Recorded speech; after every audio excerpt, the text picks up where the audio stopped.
Assalamualaikum warahmatullahi wabarakatuh. Perkenalkan, nama saya Nabila Silvia Humaini, kelas 1A NIM 031. Saya adalah mahasiswa Universitas Trunojoyo Madura, program studi psikologi, Fakultas Ilmu Sosial dan Ilmu Budaya. Pada video kali ini, saya akan memberikan penjelasan mengenai paper yang sudah saya buat pada tugas akhir Pancasila untuk memenuhi tugas ujian akhir semester mata kuliah Pancasila dengan dosen pengampu, Ibu Desi Puspitasari, SSMPD. Pembahasan yang pertama yaitu Pancasila sebagai dasar negara dan implementasinya dalam kehidupan bermasyarakat, berbangsa, dan bernegara. Pancasila sebagai dasar negara. Secara harfiah atau etimologis, Pancasila berasal dari dua suku kata bahasa Sanskerta yaitu panca yang berarti 5 dan sila yang berarti dasar. Jika digabungkan, maka pengertian Pancasila secara harfiah adalah 5 dasar negara kesatuan Republik Indonesia. Sesuai dengan pengertian di atas, Pancasila memiliki 5 butir yang menjadi prinsip atau pedoman yang harus diketahui, yaitu yang pertama, ketuhanan yang Maha Esa, yang kedua, kemanusiaan yang adil dan beradab, yang ketiga, persatuan Indonesia, yang keempat, kerakyatan yang dipimpin oleh hikmat kebijaksanaan dalam permusyawaratan perwakilan, yang terakhir, keadilan sosial bagi seluruh rakyat Indonesia. Pancasila dijadikan sebagai dasar negara pada saat ditetapkannya pembukaan Undang-Undang Dasar Negara Kesatuan Republik Indonesia tahun 1945. Pancasila sebagai dasar negara berarti bahwa Pancasila dijadikan dasar maupun landasan dalam penyelenggaraan negara khususnya negara Indonesia. Pancasila sebagai dasar negara mempunyai arti bahwa Pancasila menjadi sumber nilai, norma, kaidah, serta pedoman bagi segala peraturan hukum dan perundang-undangan yang dibuat dan berlaku di Indonesia. Pembuatan segala peraturan beserta hukum di Indonesia baik secara tertulis maupun tidak tertulis wajib bersumber dan berpedoman pada Pancasila.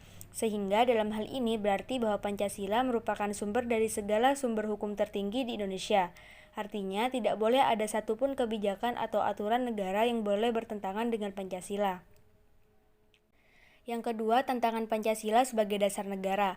Dinamika Pancasila dimulai sejak Orde Lama yaitu ketika Pancasila dilahirkan sampai saat ini. Pada masa Orde Lama ditandai dengan masa pencarian bentuk penerapan Pancasila. Pada era itu juga Pancasila sebagai dasar negara dihadapkan pada beberapa tantangan diantaranya yaitu adanya upaya untuk mengganti Pancasila sebagai dasar negara, terjadinya pemberontakan Partai Komunis yang dipimpin oleh Musso yang bertujuan untuk mendirikan negara Soviet Indonesia yang berlandaskan komunis, penerapan Pancasila lebih diarahkan kepada ideologi liberalisme yang tidak menjamin stabilitas pemerintahan, di mana hal tersebut ditandai dengan penerapan Pancasila pada sila keempat yang tidak lagi berlandaskan musyawarah, melainkan berdasarkan voting atau suara terbanyak. Kemudian munculnya Republik Maluku Selatan atau RMS, dibubarkannya konstituante dan tidak diberlakukannya Undang-Undang Dasar 1945, serta terjadinya penyimpangan penafsiran Pancasila.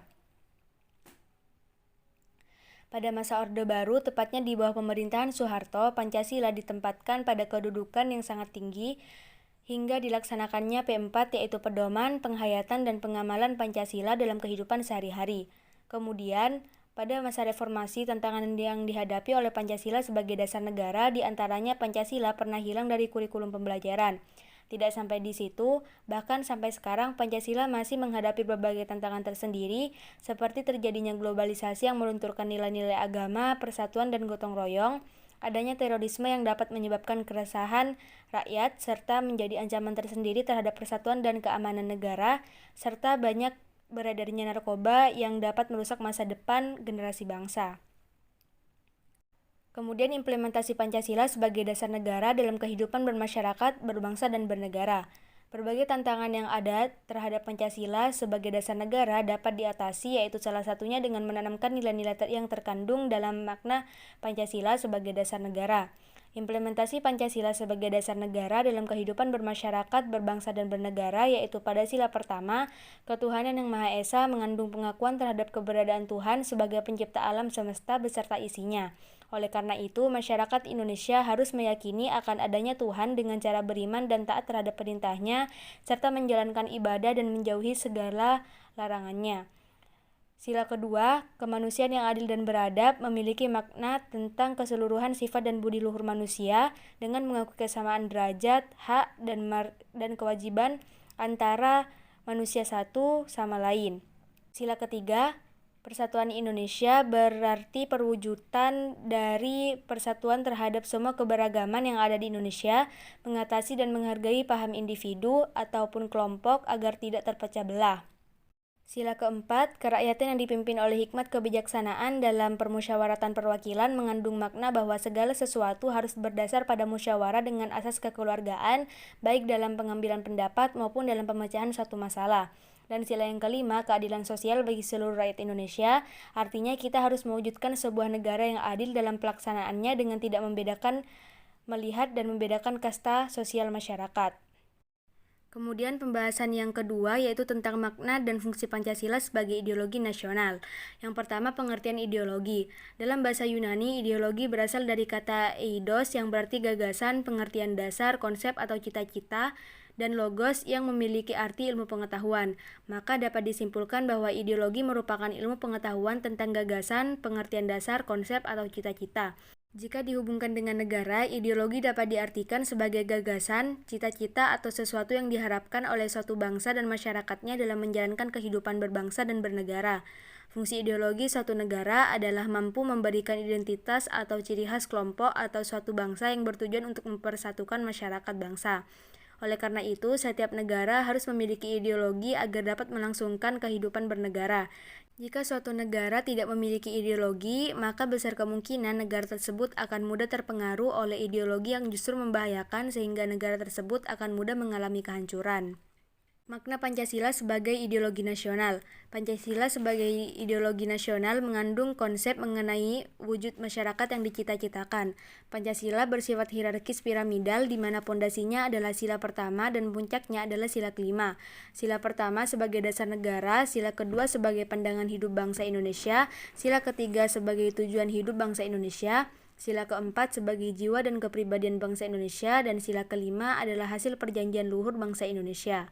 Nilai-nilai Pancasila sebagai ideologi negara diantaranya yaitu masyarakat yang beriman dan bertakwa kepada Tuhan Yang Maha Esa, menjunjung tinggi nilai-nilai kemanusiaan, terciptanya masyarakat yang bersatu dalam segala perbedaan dan keragaman, berkedaulatan rakyat dengan mengutamakan musyawarah dan menciptakan masyarakat yang berkeadilan sosial. Pancasila merupakan ideologi terbuka. Ideologi terbuka sendiri merupakan ideologi yang dapat berinteraksi dengan perkembangan zaman dan bersifat dinamis. Pancasila sebagai ideologi terbuka mengandung makna bahwa Pancasila memberikan peluang kepada penganutnya untuk mengembangkan pemikiran-pemikiran baru yang relevan sesuai dengan perkembangan zaman dari masa ke masa sehingga Pancasila dapat selalu berkembang dan dapat menyesuaikan diri dengan perkembangan masyarakatnya. Fungsi Pancasila sebagai ideologi nasional. Yang pertama, menyatukan bangsa Indonesia, memperkukuh dan memelihara kesatuan dan persatuan. Yang kedua, membimbing dan mengarahkan bangsa Indonesia untuk mencapai tujuannya. Yang ketiga, memberikan kemauan untuk memelihara dan mengembangkan identitas bangsa Indonesia.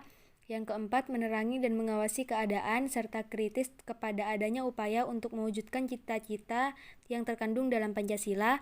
Dan yang kelima, sebagai pedoman bagi kehidupan bangsa Indonesia dalam upaya menjaga keutuhan negara dan memperbaiki kehidupan dari bangsa Indonesia. Pembahasan yang terakhir yaitu tentang pentingnya Pancasila sebagai sistem etika. Pancasila merupakan pedoman moral yang harus diterapkan dalam tindakan yang nyata. Pancasila selain sebagai pedoman hidup bagi bangsa Indonesia juga merupakan struktur pemikiran yang disusun untuk memberikan tuntunan atau panduan kepada warga negara Indonesia dalam bertingkah laku. Maksudnya, seorang warga negara Indonesia dituntut untuk mampu mengembangkan sikap moralitas dalam dirinya sendiri dalam kehidupan bermasyarakat, berbangsa, dan bernegara. Pancasila adalah etika yang mendasarkan pada penilaian baik dan buruk terhadap nilai-nilai Pancasila, yaitu nilai ketuhanan, kemanusiaan, persatuan, kerakyatan, dan keadilan. Pancasila sebagai sistem etika sangat penting untuk dimiliki oleh suatu negara karena pada dasarnya Pancasila merupakan pedoman bangsa. Artinya, segala sesuatunya berpedoman pada kelima sila tersebut.